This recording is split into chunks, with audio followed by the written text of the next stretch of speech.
Berglund, you there watching?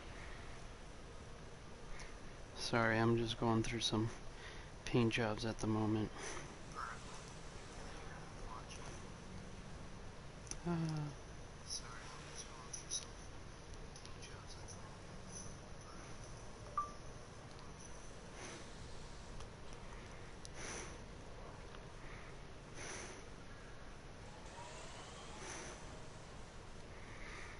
Berglund, if you're watching, you can enter in what you're watching on the or like if you have questions or whatever. 3 people. Oh, okay then.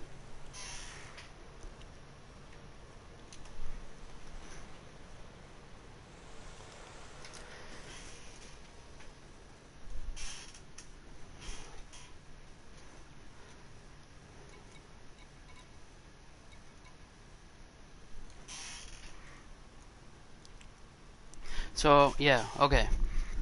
So this is like my big ship. This is called the Federal Corvette. I saw your comment finally. The Federal Corvette is like a very high expensive ship. And here, let me give you a better look at it. Not ship lights. Here we go. Sorry, I'm using what's called a HOTAS. It's like a what do you call it? A HOTAS is a controller that is a flight sim stick. And I'm trying to figure out. So I'm not using a regular controller. I'm using a flight simulation stick. And thruster. It's called Thrustmaster. It's called a HOTAS. It's only for the PS4. I'm playing on PS4. Let me see here. I'm trying to figure out how to move this damn camera. There we go. That works. So that little, you can see the cockpit from here, I imagine. That's like how big this ship is. And it's not, I think it is the biggest ship next to like the Beluga or something as far as mass. But I mean, it's like a big fighting ship. And so like, you can put a whole bunch of outfitting things. So like, outfitting is like putting weapons, putting stuff in your hold. So hard points are weapons. So I've got 2 big multi-cannons. They're huge hard points, and that little gear symbol next to it means they're engineered, which is only something you can do on if you have the season pass, or Horizons expansion is what it's called. And it allows you to land on planets. Anyway, so everything with the gear thing means it's engineered. I have plasma accelerators, so that's just the weapons. And then there's utility mounts, which are kind of like your defense mounts. As you can see, I have a lot of shield boosters. I have a heat seek launcher. There's chaff, which is like, it messes up their radar so they can't shoot at you as much. Heat seek launcher is kind of the same thing, just a different aspect. But yeah, there's a lot to this game. This is just from ship point of view. And to give you an idea on finances, or here, let's finish with the ship thing. So core internal are basically points or stuff you must have on your ship. Like a power plant, well obviously you need, it's like a giant battery. You have thrusters, which help maneuver your ship. Frameshift drive, which allows you to jump. There's two types of frameshift driving. There's cruise, and then there's I think it's like, I can't remember the name of it. So there's cruise, which is like jumping from in one planet to another in the same system, and then there's a full frameshift drive, which is how you jump from system to system. And you can jump rather quickly. I mean, like, you go from a system, so like at the bottom you kind of see where it says At the very bottom it says 14.42, 0.41, and 0.6 ly. That's light years. So that's how many how far I can jump in one jump. Is that many light years, and that's actually very low. I mean, realistically, it's very like a long distance, but let's look at the map to give you an idea of what the game is like. So we're going to start with the system map, and I'm in the middle of a system called NUT. Yeah. So this is our system. There's one sun, the first sun, NUT A, as they call it, and this is the second sun, NUT B, and everything that is orbiting NUT A is called NUT A1, and then anything that orbits that planet is NUT A1A, but there's nothing orbiting except for this, which is where I'm at, a station. These are other stations. This is all just what's within this system. Now, to zoom out, we're here. Let's go to galaxy map. So that's just one system of where I'm at. You don't, unfortunately, can't really get out of your ship, at least not yet. So every dot, so like this red dot with a blue dot underneath it, is a system. You can zoom. This is me like not zooming but panning up and down. The blue dot is like on the same plane. Anyway, every non-blue circle, every sphere, like this is a red sphere, is a star or a system. The reason why this one's a different color than this one's because there's different classifications of stars, obviously. And then those glowing lines are just here. Let me turn those off. Those are trade routes. There we go, realistic. So there's all these stars. And then those little blue lines are just like traveling points from one to another. And every star you see is a system. And some systems have more than one star, obviously, as like this one does. And they all have names like Hyades Sector QD-J B9-0. That's just one system. And these are all part of sectors. As I zoom out more and more, you see all these little markers. These are my markers.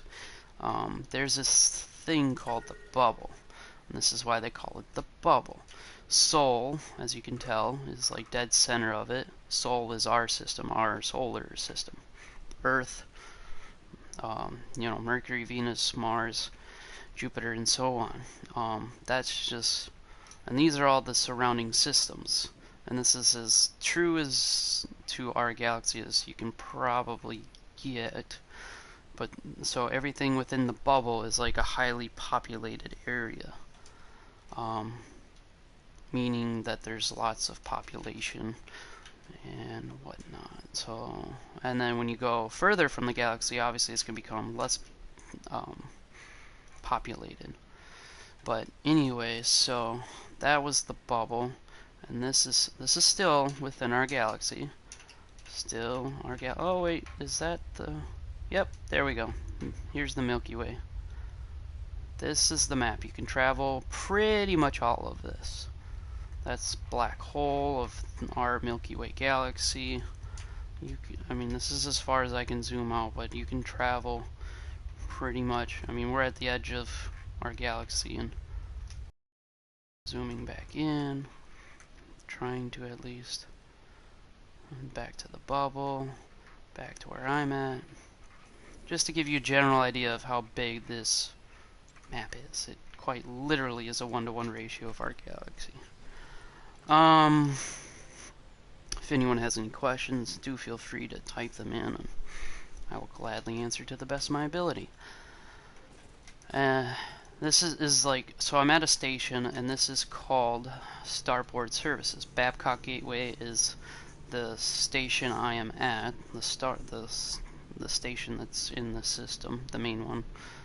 Starport Services is basically your menu, in a sense. It's a menu of like, there's a commodities market, a mission board, passenger lounge, and I'll get into more of what these are just a moment. And that's all what's on the left side. On the right side, you have a remote workshop, which has to do with the engineering aspect. Again, you have 0 access unless you have the Season Pass, or also known as Horizons, which I highly recommend, because otherwise you cannot land on planets. You can only go to stations and fight in space, blah blah blah. And then there's outfitting, which I already showed you, like how to outfit a ship. And then these are ships you can purchase. No, seriously, so you say you can spend months exploring the map? Honestly, they keep track of this online. People can turn in logs, and like they keep track, because like when you discover a system that no one has ever been to before, the developers, FDev, as they are called, I think it's FDEV, FDev. I think it means Frontier Developers is what the acronym is basically, or abbreviation means. Anyway, they keep track of who goes where, and so long story short or whatever is everywhere someone has been for the first time, or anytime a new part is explored. We've only explored about 7% of the galaxy, and that's every player. That's every time somebody, and this game's been out for like I want to say 4 or 5 years. It was originally out on PC about 4 or 5 years ago. Came to Xbox One.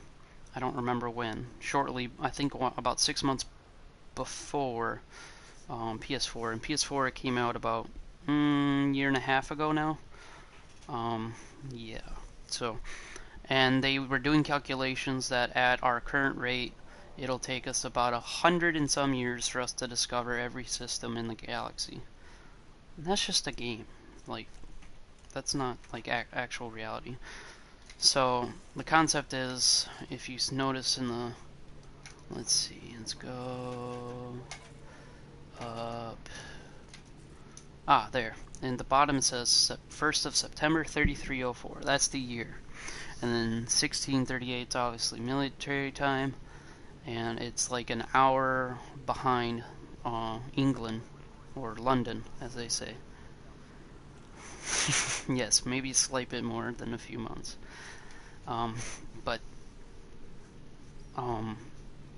So it's like an hour behind, because this is a European, or a game that was made in the UK, and it is obviously highly popular there, as well as the US and Australia.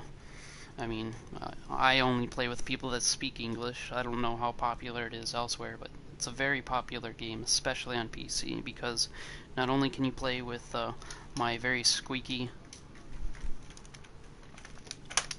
and noisy HOTAS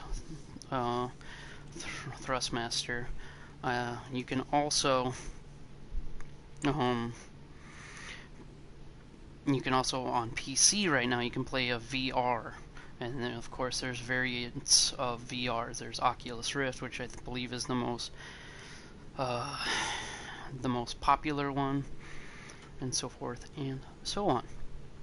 And there is so there's a possibility that they're gonna bring it to a VR compatibility to the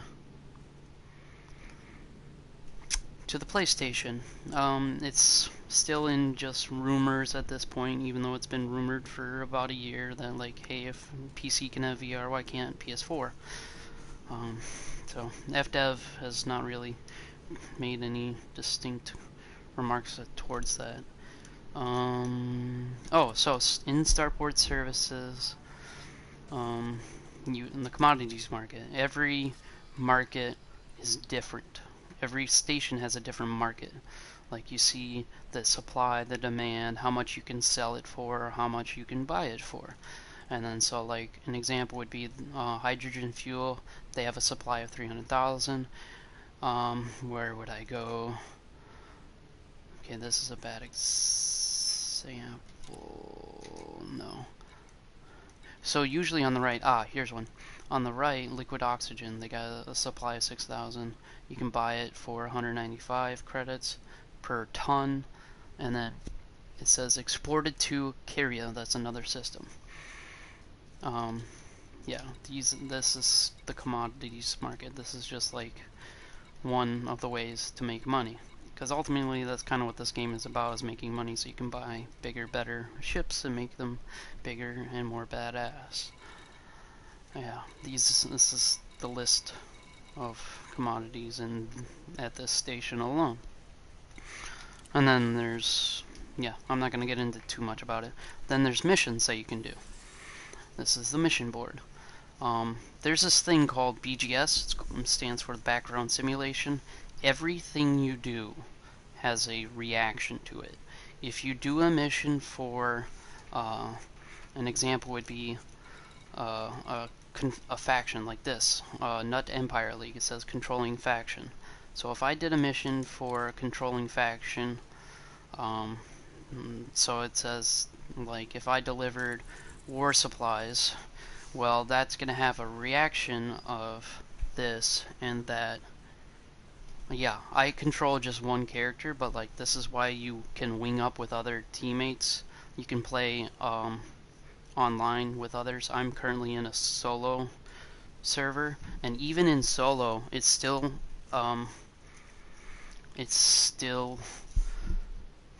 helps influence the BGS, the background sim. So like, this is like a mission. It says you need to convey the goods to blah blah blah. The cargo is unique. So basically this mission is like delivering cargo from one area to another. That's very obvious. And then the reward choices, there's 1.6 mil as a reward, plus you get 1 in reputation, 1 in influence. So reputation is that bar under Net Empire, and it goes, and how it's like mostly full, and if you look down below slightly to Caria Empire Assembly on the left, it's like half. That's your reputation with them. If you notice the Aces Association, my reputation at the top is the best it can be. And then once you get enough reputation, you can also add influence, meaning have this faction influence and expand into other systems. This game is so crazy intricate, it blows my mind. And that's just delivering goods. There's massacre missions, so there is combat big time in this game. That's another way you can earn and lose money. And then there's a passenger lounge, and this also has a background simulation to it. Everything you do, like literally everything you do and don't do, has a simulation to it that influences the game, whether it's the system you're in, a nearby system, or a faction, or whatever. It all influences it, intertwined and interconnected. So again, these are the same factions, and these are minor factions, meaning it's like, I'm trying to equate it. Oh, so like, let's say there's 4 major forces or ultimate powers in the universe. Well, these are just minor factions within. So it's like saying, okay, we have 4 presidents currently that you can follow, and you can follow and whatnot. See that like bird symbol underneath Aces Association on the right part of the right up here? If you notice, there's 4 bird symbols, and then there's no symbol. The bird symbol is an empire symbol, and there's power play to this. These are just passenger missions, which means if you have passenger cabins, you can pick them up. You have to have, so like, remember in outfitting, you have to have either cargo ship or cargo containers, or you can have passenger lounges. Basically, everything you want to do, you need something in order to do it on your ship. And yeah, so just to give you an idea, there's like probably 36, 40 ships in this game. This station only has 14 of them. Sidewinder, what everyone starts off with, hauler, Imperial Eagle. These are just some ships. And some ships, like this one, an Imperial Clipper, it's red because it requires an Empire rank of Baron or higher. Yeah, there's ranks, and that's just in Empire, and there's ranks in, so there's Empire, Federation, Alliance, and then there's Independent. Those are the 4 branches, basically, of what we know as our society. Stored ships. These are all my ships. So I have 7 plus the ship I'm in, so I have a total of 8 ships. I have a Type 6. It's a little transporter ship. Aspect X, as they call it. It has, as you can tell, FSD range unladen. Let's see if I can show it to you. Yeah, FSD range in this area, range unladen, says 50.22 light years. That's crazy big. I mean, it's not unrealistic, but that's pretty high. So I use this ship to like jump from when I have to travel long distances. Then there's an Orca, which looks like a giant cruise ship, so it's meant for carrying passengers. I have a Chieftain, which is like a small fighting ship. I have a Fer-de-Lance, another more of a medium-sized fighting ship, and then a Type 9 Heavy, which is I named it Big Bertha because she's a big fat ship, and she's meant to carry lots and lots of cargo. She can carry up to 784 tons of cargo. Anaconda, right now, it's technically a multi-purpose ship, and I haven't quite figured out what I want to do with it. I originally got it for combat, but then I had got my Corvette, which I am in currently, and the Federal Corvette is far superior. So, power play. Galactic powers. This is all the... So we have the Alliance right now is ranked in, like, doing the best, has the most followers. There's so much to this game. This is Empire, Lavigny, Duval, Felicia Winters, she's the head of the Federation. So, like, remember how I said there's 4 branches? There's Alliance, Empire, Federation, and Independent. But there's leaders for each branch. And it goes, like, yeah. So, I mean, there's pretty much 2 for Federation, Felicia Winters and Zachary Hudson. Alliance, looks like there's only 1. Edmund Mahoon, and Mahoon just reminds me of Muslim names. Anyway, and so there is Empire. There's quite a few leaders, and then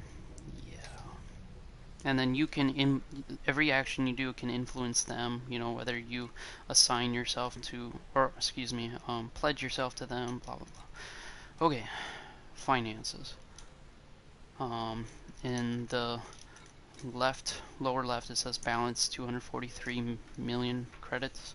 Sounds like a lot. It's on the lower spectrum of finances, I would say.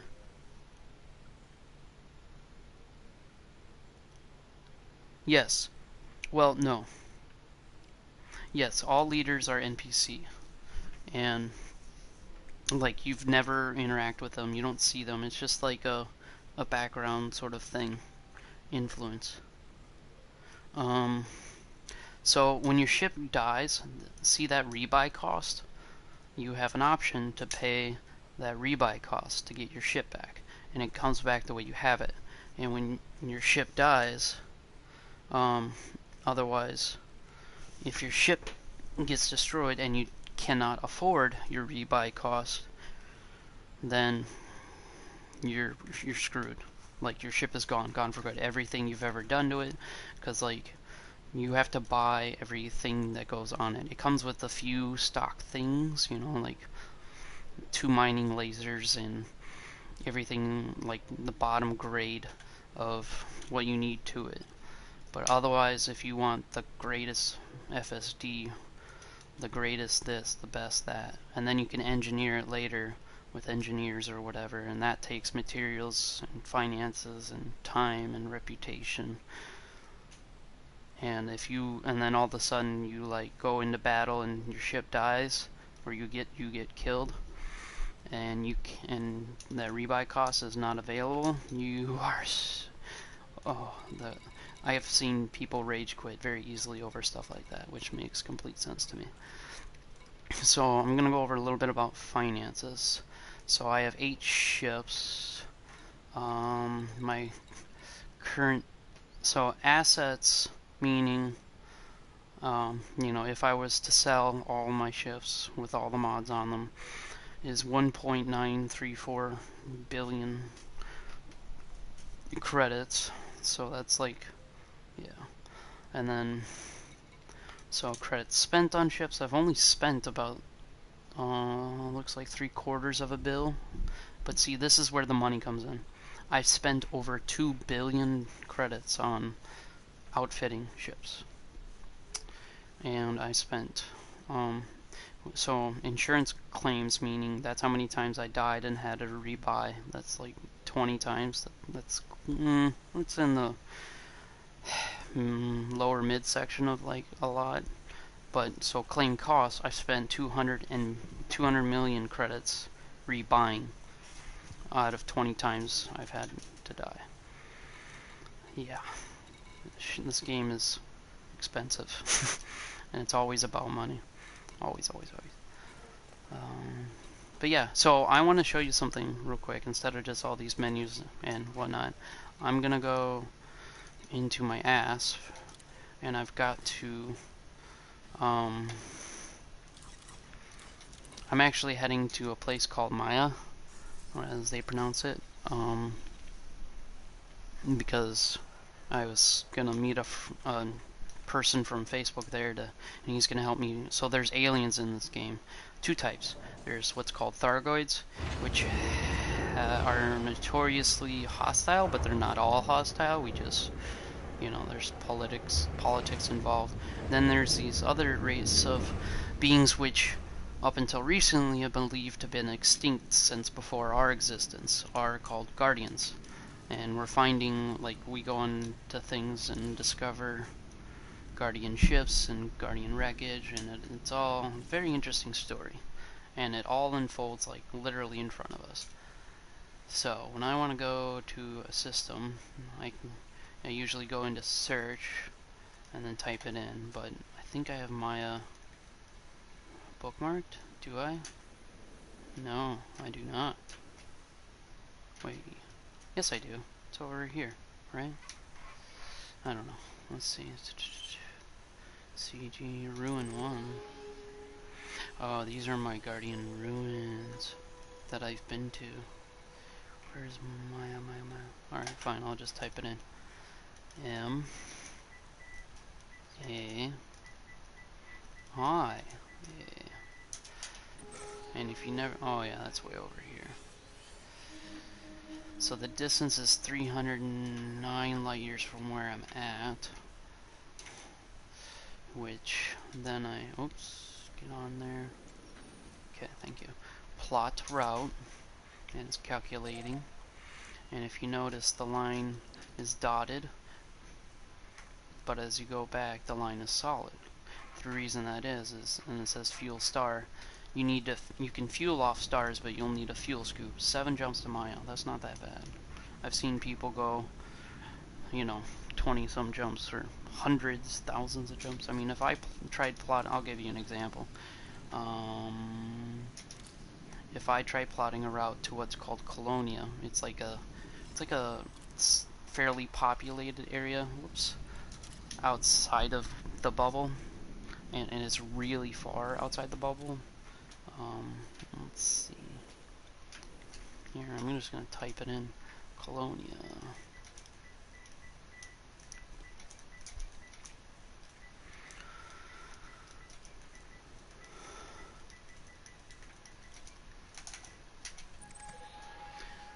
Colonia, way the fuck out there. Yeah, it's only 22,000 light years from me. That looks like yep, that's where it is. And I'm over there. So anyway, it's, yeah, and then these purple things, that's where some engineers are. And like you can't even plot the route because maximum distance is exceeded. You have to kind of plot your route as you go. I think it goes up to, like, you can change. Use check on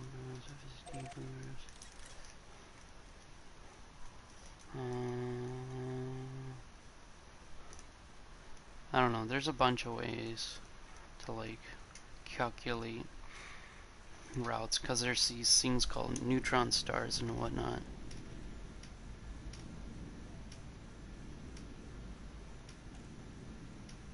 Elite Pirate Lord.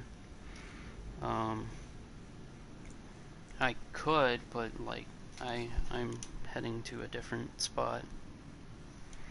I'm not in. My plans are not to fight at this moment. Oh, I see what you're asking. Oh wait, no, I don't know what you're. Elite Pirate Lord.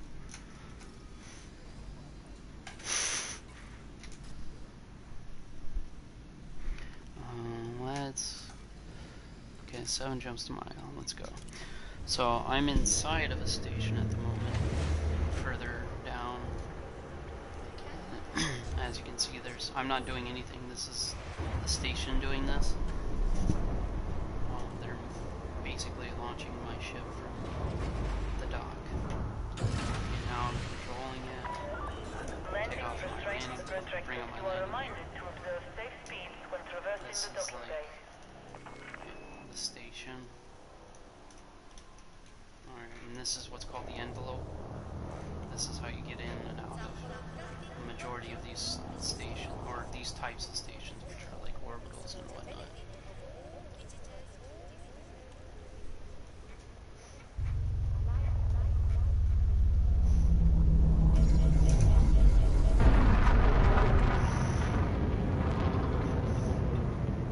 That's the nearby moon. Everyone calls them planets because to specify moon and planets, when you're exploring the galaxy, it's like pointless. So, yep. About to jump 46 light years in a matter of moments. You are clear This is gonna be the German flight path. Thank you, Commander. Have a splendid journey.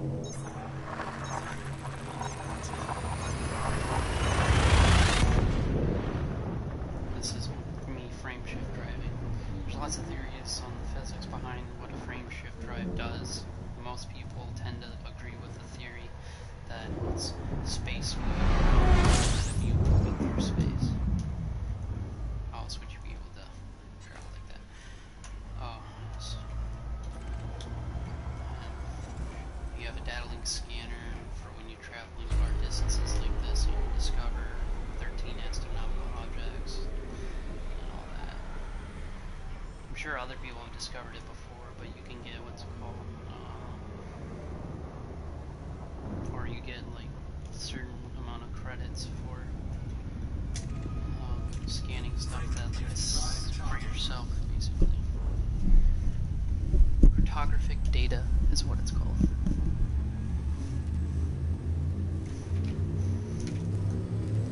Six jumps out.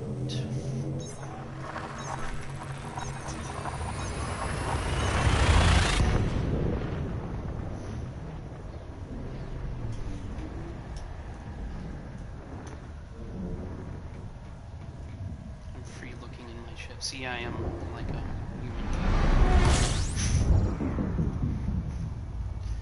And then see the fuel on the right side? Kind of right down over there. The blue means what I'm about to use, and the yellow plus the blue is what my fuel is now. You can see I'm fuel scooping at however many units of fuel per second. And as you can see in the lower right, it's filling up rather quickly. I have a pretty good fuel scoop on here. And then your heat. You never want your heat really above 80%. That's what the percentage sign is your heat. The number that is increasing by it, C, is the speed of light. That's how fast I'm going. 1 times the speed of light. 2 times the speed of light. And if you notice, as I frame shift drive, it jumps all over the place because, for obvious reasons, you're going crazy fast and the thing can't keep up with how fast you're going. So, jumping. Okay. Yeah, you too, bro. I'll see you later. You're welcome to ask more questions or talk or whatever anytime.